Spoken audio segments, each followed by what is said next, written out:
Hey guys, so I haven't done a video that included me handling any of my animals in a really long time. In my last video, you could barely understand me. My throat was completely shot. So I'm gonna do a nice handling video and just show off what some of these animals look like outside of their enclosures. Because like I said, that hasn't been done in a really long time on my channel. So I'm actually gonna start off with the purple albino reticulated python. So let me pull him out real quick. Alright guys, so we're starting off with the purple albino golden child reticulated python. He has grown quite a bit. He's getting close in length to what my last dwarf reticulated python was, but he is a mainland. And so he's going to be getting a lot larger. He's getting there in length, but nowhere near in girth how big that guy was. Reticulated pythons, if you didn't know, they put on size very fast lengthwise, but they don't start putting on girth for a good year or two, maybe longer for some. Just depends on locale. This guy's just the mainland. So I'll see if I can pick up his colors on the front-facing camera, and he's going behind the cages. So as you can see, this is how handling a reticulated python goes, as I almost fell over. They're very inquisitive. They want to be all over the place. It just so happens that this guy's a little bit cage aggressive.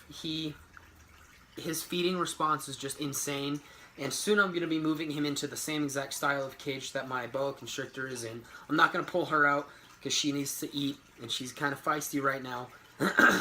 And my kennel for my dog is upstairs, so I don't feel like dealing with all that. So, yeah, it's not 8 foot, maybe 6, 7 foot, 3 foot wide, 1.5 foot tall. It's a really good setup for her. It's gonna be great for this guy, and I think once he's in a cage like that, it's gonna be a lot easier. That was the same case with all my other reticulated pythons that I've owned. They were cage aggressive. They were just hitting the food just instantly. I couldn't think of the word, so I just hit my hand instead. They just hit food instantly. And so moving it into a different style of enclosure where you're not reaching down and you're going in, that works for most snakes. So that's just a tip for you guys. Cages that open up and you can go to the snake instead of reaching down on their faces are always going to be better for a snake that seems to be a little cage aggressive or just has a very strong feeding response. So I'm going to pull out I believe she's a Mojave. No, she's not. That's a different ball python. It's my ghost ball python. So I'm gonna grab her for you guys. Check out my new hairstyle by Reticulated Python. All right, guys. So we have the female ghost out. So I originally got her off of an auction, like one of those Facebook auctions. She came with a male. She was gonna be my first breeding project. She's several years old. We don't really power feed her. She eats. Oh, sorry about that. She eats every week. And she eats a good sized meal, but the thing is she will only eat a mouse. Every time we offer her a rat, she goes off feed for weeks. And I love this snake, but ball pythons aren't really my thing. I stopped with the whole idea of doing breeding projects with these guys. I love them. They're beautiful animals, and it's not like, oh, they're a beginner animal type thing with me. It's just, I more or less like the retics and the boas. A lot more of the boas and the green tree pythons more. I'm more sit in that area. I love colubrids as well. So, but yeah, this is her. She's a dream to handle. She's actually the oldest snake that this channel has seen. If you didn't know, if you haven't been watching my videos super long, about a year ago, probably close to a year ago today, actually, there was an accident where I knocked the temperature probe off of an enclosure when I got back from my vacation, and that was the only temperature probe for my entire rack.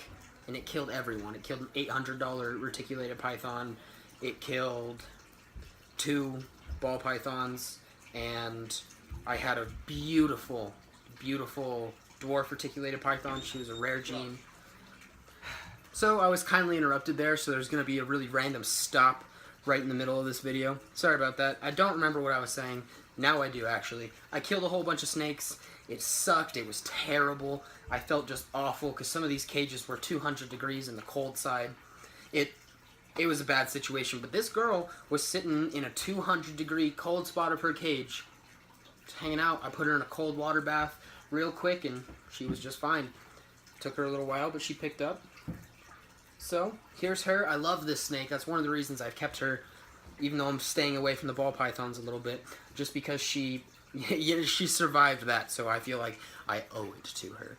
So next I'm going to pull out, what am I going to pull out? I'm going to pull out my Mojave. It's got a couple different genes in it, so I'm not going to try and remember right now. I'll probably remember once I pull him out, so you'll see that in just a second.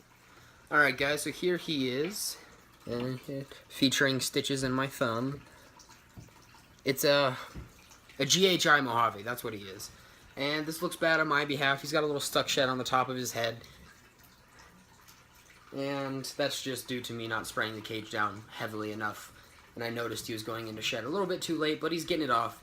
It's just about all off now. It's peeling straight off. So it'll be fine.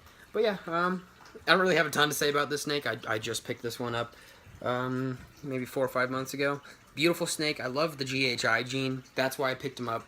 And just this pinstripe down his back is beautiful. I love the light speckling along his side. Very pretty snake. So I'm going to pull out my Florida Swampland king snake next. Alright guys, so here he is. This is most definitely one of my favorite snakes that I own. Just because this is a naturally occurring animal.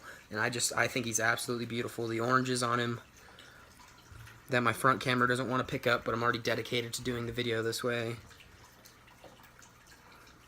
And the glares and everything, it's perfect. So yeah, I love the king snakes. I just stuttered a bunch to say a sentence that I wasn't going to say. I love the king snakes. And I absolutely love his naturally occurring patterns. It's a beautiful animal that you can't see right now. Super inquisitive. Just one of my favorite species of snakes. Next, I'm going to pull out I can't remember exactly what it was, but I believe it's a chocolate something king snake. When I first bought him, he was almost completely black. Now he's got a ton of white, and I love it. So, I'm going to pull that guy out, show him to you. Alright guys, so I'm going to have to keep this piece a little bit short because he is a very flighty little guy. He's escaped a couple times, and I've had to narrowly grab him to get him back in his cage, so he doesn't like me much. But this is just a chocolate something king snake, and it was the only one at the show. I heard a ton of people talking about it, so I was like, hey, I might as well go see this snake. It might have been a little overpriced, or this is a really rare gene. I don't really know. Don't remember how much I paid for it, though. But I bought him. I love him. But like I said, he's an escape artist. Only one of my snakes that's ever escaped. And it's in the same cages as all the others. He's the same size the other king snake was. But yeah, I was chasing this guy around a room for about an entire day the first time he got out. And he's got out 3 times. So, here he is. And next we're going to pull out the green tree python. Got a couple times. I wasn't successfully bitten.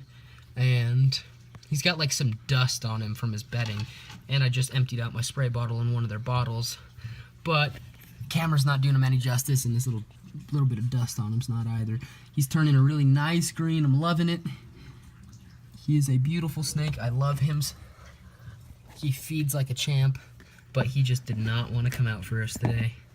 And I'm not going to stress him out to the point just to make this handling video. But yeah, he's a beautiful snake, and this is actually going to be the last that I'm going to do in this video. I have several more animals. I've got the frogs, the leopard geckos, the boa, the panther chameleon, the caiman, etc., etc., etc. So if you guys want to see more of those, check out my older videos. Or if you want me to post some new ones of these guys, just let me know and I'll gladly do it. So thank you guys for watching. I will see you next time.